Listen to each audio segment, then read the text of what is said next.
was thinking about what I'm going to say in the car as I was driving here. I graduated from a PhD in astronomy and astrophysics at Macquarie University in 2014.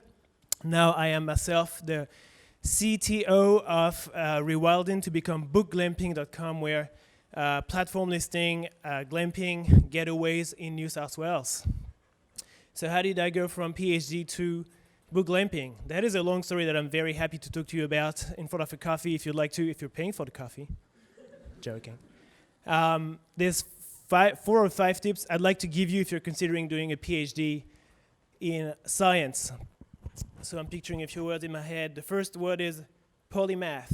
There are a few people like myself who are not specialists, who think horizontally across different things, that are good at different things in the depth that they want to. These people are called polymath, Renaissance man, multi-potentialite. So if you're a specialist, it's great. If you're not a specialist like myself and you do a lot of everything, I'm an actor, I'm an entrepreneur, I'm a coach, I'm an explorer, I'm a photographer, I'm a CTO, then these people are called multi-potentialites, and it's good to know your type of intelligence. The second one I'm picturing in my head is ownership. If I could go back to the beginning of my PhD and do it again, first, I'm not sure I would do that. The thing I would do is to have more ownership of what I was doing and more initiative. For a long time, I have been following my supervisor, and following my supervisor was the path to getting a little paper down the end of the road that said that I was a doctor.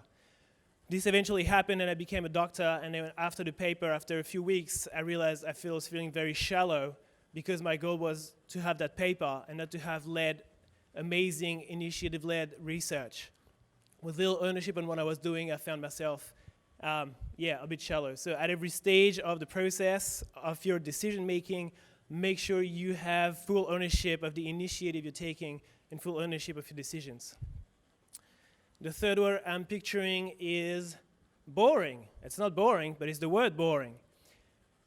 In every aspect of a job, there is a boring part. Do not let this boring part deter you from the thing that you are doing.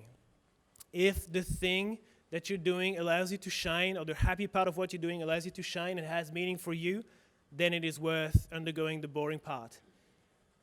If you focus on the boring part and you change to another job because of the boring part or new career path, you will find yourself in a new career with another boring part. Maybe even more boring, probably, because you were excited about the first thing in the first place.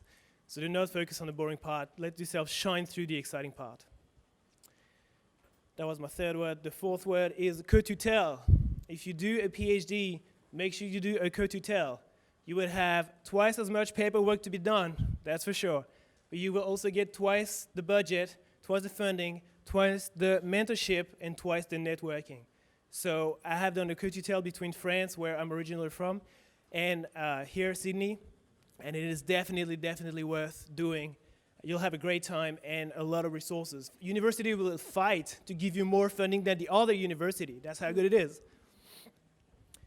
And the last one I'm seeing is transferable career path.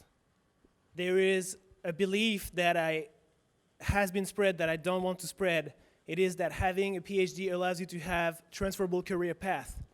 It is not true. Once you're in the rails of a PhD, your career is set as far as employing goes. You have a well-determined niche, and it was not possible for me to transfer from PhD in astrophysics into archaeoastronomy or engineering into renewable energies, or all these things that I thought about.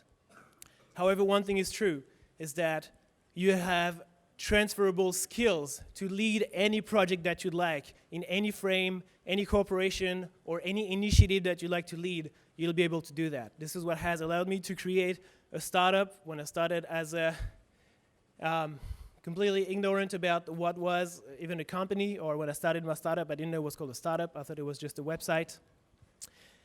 And with the skills I have acquired in my PhD, I have been able to gather people.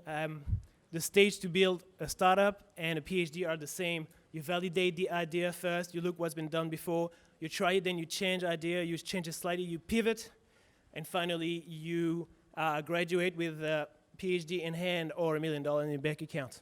Either way. $1 million is a bit low, but it's pretty good. It's a good start. That's it. It's a bit nonsensical, but it's exciting. If you'd like to talk to me, I'm available in the next 30 minutes or 60 minutes. And thank you for your attention.